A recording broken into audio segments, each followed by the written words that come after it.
صباح الأنوار، أهلا بيك في الحلقة رقم 2 من هجوم هندي الملك من كتاب نيل ماكدونالد. الكتاب ده مميز جدا لسببين.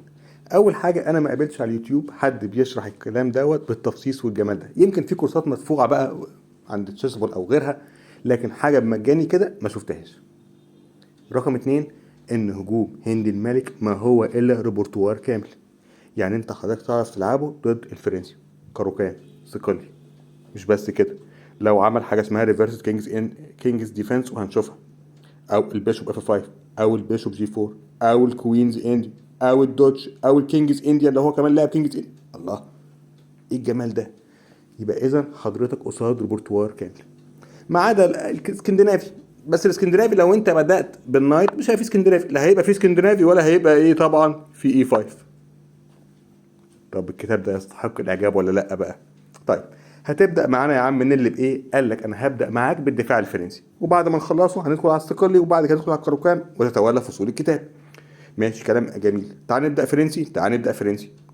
تلعب اي 4، الراجل لاعب اي 6 وبيقول لك انا اخترت الدفاع الفرنسي. تلعب حضرتك ايه؟ دي 3.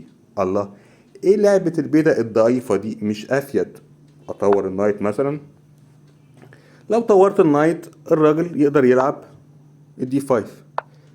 هتاكل، هيحصل تكسير مش ظريف، وخسرنا حق التبييت والدنيا مش تمام، ولذلك احنا مضطرين ما نطورش النايت دلوقتي ونلعب الدي 3. لعب الدي 5 مفيش مشكله بقى، غطيت بالحصان، كسرت ما كسرتش مش هيبقى في تكسير وزر، ما خافش من حاجه. طيب، بيطور النايت بتاعه عادي جدا. لعبت الجي 3 وعايز افنكت البيشوب، وديت النقله او الشكل المميز لهجوم هندي الملك. بس السؤال، انت ممكن تقولي ملعب النايت دوت ليه لا؟ آه ماذا بعد هذا البيشوب؟ تيجي تفنكت البيشوب ينزل بالنايت ويعمل لك.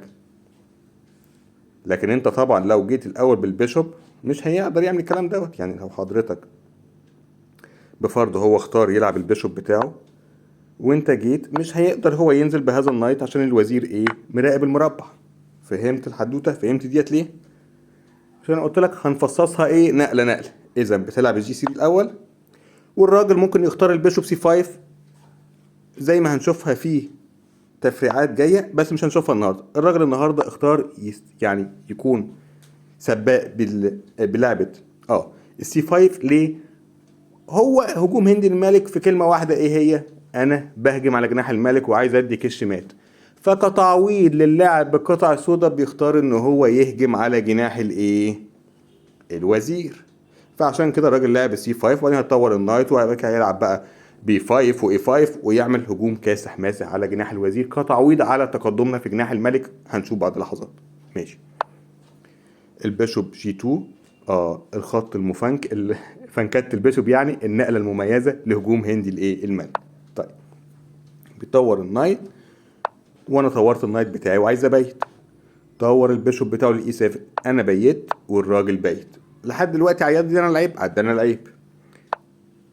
العب انا بقى الاي 5. ده الاي 5 ديت الجمال كله. الاي 5 دي بتعمل حاجات كتير. اول حاجه كرش الحصان. رقم 2، خلي عينك دايما على مربع الاف 6 والتضحيات اللي عليه. في تضحيات للركب بتحصل في هذا المربع، بتستخدم البيدق ده في التضحيات دي وبيعمل لك شغل وتاكتكس غير عاديه. هنشوفها قدام، يمكن شفناها في الحلقه اللي فاتت وهنشوفها تاني النهارده. طيب، دلوقتي حالا الرخ. ليه الرخ؟ اصل البيدق كان متهدد بالحصانين فبحميه.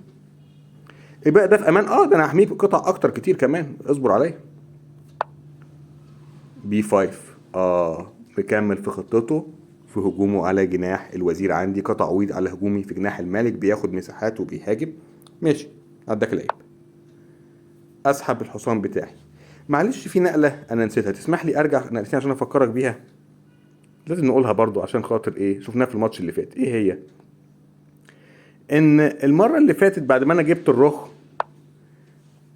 كان هو ممكن يلعب لعبة سخيفة ان هو يجيب لك الوزير يهدد البيضة، بس دي حلها انك بتجيب وزيرك انت كمان وبتحمي. وهذه اللعبة وصفت بالضعيفة.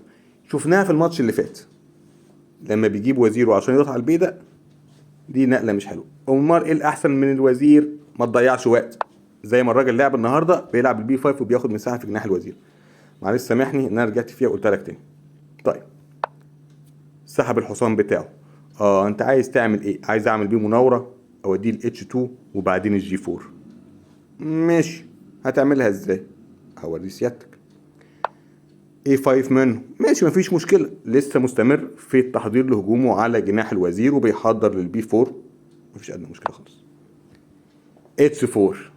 ليه ال H4؟ بفضي مربع ال H2 للحصان، مربع G5 عايز أزرع فيه حصان تاني. الدنيا لطيفة جدا. ماشي، مكمل في هجومه على جناح الوزير وأنا برضو مش مهتم، مستعد لمناورتي بالحصان. البيشوب برضو مش مهتم، من الواضح ان هو كل قطعه بيقربها من جناح الوزير وانا كل قطعي بقربها، يعني بالبيشوب اف 4 حماية مضاعفة للبيدق. بالاضافة ان بدأت تبص بقى على الشكل والجمال، كل قطعي انا كلاعب بالقطعة البيضة كلاعب لهجوم هندي الملك اصبحت في جناح الملك، وهو كتعويض واخد مساحة حلوة في جناح الوزير. لكن هل هذا التعويض كافي؟ طيب تعال نشوف. روك. بعد كده انت جبت البيشوب، ودي لعبة كويسة. كويسة ليه؟ يعني الكاتب بعد بيشوب اتش 3 قال لك what is the purpose of this move؟ ما الغرض من هذه النقلة؟ بص يا سيدي الفاضل، لو انت بتقترح ان بدلها مثلا نايت جي 5 على اساس تنزل بالكوين تعمل اي تهديد، طب ما هو هيعمل ال اتش 6. عندك تهديد اخر، الراجل اكل ضحيت قطعة عادي ولا يهمك، بفرض ان انت عندك افكار تانية زي البيشوب مثلا اي 4 او نايت اف 5. عندك افكار بقى وتيجي تهديدات تدي كاشات مات وحاجات كده، هيقدر يحل كل هذه المشاكل بالجي 6. فهذا الهجوم مش هيؤدي الى شيء، يعني خسرت قطعة فيه وخلاص. طيب برضو ايه مواطن الجمال في البيشوب؟ ماشي، بيشوب اتش 3. بص يا سيدي، البيشوب اتش 3 ديت بشكل مبدئي ضغطة على بيدا الاي 3 الاي 6 بعتذر، وفي ممكن بعد ما تجيب النايت بتاعك للجي 5 يكون في تضحيات وتدمير لهذا السنتر بتاكتكس معين. ده انت ممكن بعد النايت جي 5 تاكل فياكل فتستعيد بكش ويبقى فيها تكتيك، تستعيد بالبيشوب بتاعك يعني بكش. نايت جي 5 تاكل ياكل ببدأ الاف تدخل بالبيشوب بكش. ايه فايدة دلوقتي؟ قد تكون ملهاش فايدة واضحة دلوقتي، لكن انت بتخطط ان ممكن يحصل ثغرة ما تستغلها في المستقبل. طيب بالاضافة تخيل لو هو كمل بلعبة زي الاي 4 مكمل في اخذ مساحته في جناح الوزير، تستطيع ان بهذا النايت، طب ايه يعني ايه اللي حصل يعني؟ تهدد مثلا النايت بتاعه، النايت يمشي تاكل، ايه الغرض يعني؟ تعمل برضو ايه الغرض؟ اديني الفرق يا عم. ففيها تكتيك، فيها فكرة. ماشي، وضحت الفكرة ديت وضحت الفكرة ديت، ولذلك الراجل ما لعبش الاي 4. امال ايه؟ لعب كينج اتش 8. لا تجيب لي بقى البيشوب بتاعك بكش ياكل البيدق بكشات في المستقبل في تكتيك معينة ولا حاجة، ولا تنزل بحصانك مثلا هنا وبعدين تنزل على طول للاف 6 بكش في تكتيك برضه في المستقبل ولا حاجة. ما تعمليش المشاكل دي، انا كل ده انا مش عايزه. ماشي، كلام جميل. لعب الكينج بتاعه للايه؟ للاتش 8. هكمل انا بايه؟ كامل هو بالحصان بتاعه للنايت جي 5 ونقلة منطقية. بفتح للوزير بجيب الحصان، كلام في منتهى الجمال. الراجل اكمل بايه؟ كوين اي 8. والكاتب بيقول لك لعبة حلوة كويسة. حلوة وكويسة ليه؟ هي ايه الغرض منها؟ الغرض منها ان لو حضرتك فكرت تيجي بالكوين بتاعتك للاتش 5 وعندك تهديدات ما وكده، بمنتهى البساطة ياكل. طب ما انا هستعيد بالبيدق، طبعا مش عاوز استعيد بالبيشوب. البيدق الاي 5 المهم هيسقط، والبيدق دوت مهم جدا وخطير جدا في الهجوم، فانا مش عاوزه يسقط. هو مش مجرد بدأ زياده، هو خد بدأ في السنتر وبدأ مهم وبدأ فعال، فلذلك ما ينفعش اخد بالبيشوب وهاخد بالبدأ. هيلعب هو ايه ساعتها؟ طب ما ناكل بالمرور. ما تقدرش تاكل بالمرور ليه؟ your queen is hanging. الكوين بتاعتك هيلقطها. لو كلت انت بالمرور مبروك عليك، الكوين بتاعتك بشكل مجاني مش محمية. طب كسرت، اولا كسرت مجرد ما سيادتك بتكسر كوينز خلاص بقى كسرت وزرة، ماتت كل احلامك في الهجوم الكاسح الماسح. بالاضافة ان انت مش هتقدر تاخد البدء ده بالمرور، ما انت صلاحيتك لاخذ البدء بالمرور مسموح ليها لمدة ايه؟ نقلة واحدة بس، بتاع خلاص راحت عليك. ولذلك الكوين لما جابها للايد كانت لعبة دفاعية كويسة. طيب بس فيها عيب خطير هيدفع ثمنه في المستقبل، ان الكوين بقت في نفس الصف مع ايه؟ مع الرخ بتاعتي. الرخ بتاعتي بقت نفس الصف مع الكوين. خطر؟ خطر، وهقول لك خطر ليه. ده في كذا، كل ده ممكن يتشال في لحظة في تكتيك وهنشوفها في المستقبل. طيب الرخ بتاعتنا الراجل بينقل حصانه، نقلنا حصاننا احنا كمان بنقرب اكتر، نزل بحصانه بيهدد البيدة. فالراجل قال له بسيطة روك بي 1 عشان نحمي البيدة. وهنا الكاتب انفعل جدا عليه وزعل جدا من النقلة دي. قال له النقلة دي وحشة جدا جدا جدا. وحشة جدا ليه يا عم كفل الشر؟ ايه مشكلتها؟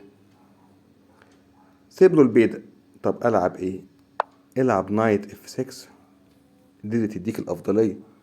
الله، وهستفيد ايه من هذه التضحية؟ ايه اللي هكسبه منها يعني؟ هقول لك تكسب ايه. لو اكل بالبيدق استعدت بالبيدق، طب ما هو هياكل. اديني مات يا عم الحاج. مفيش ماتات. اديني مات يا عم الحاج. تاكل؟ طب ما الوزير بتاعك بقى في وش الرخ.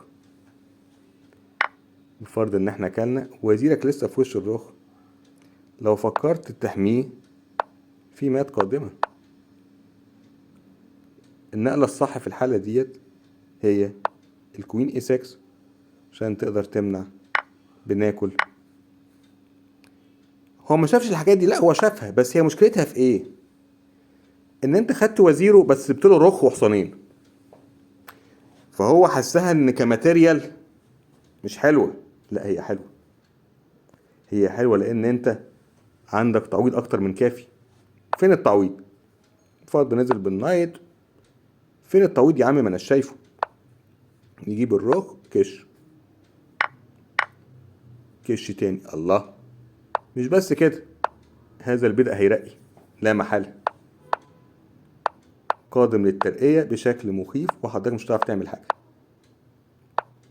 كش تانية كالت البيدق هيرقي، وهو الراجل اصبح كده في لحظة واحدة انت عندك الوزير مقابل ايه بقى؟ فيل وحصان.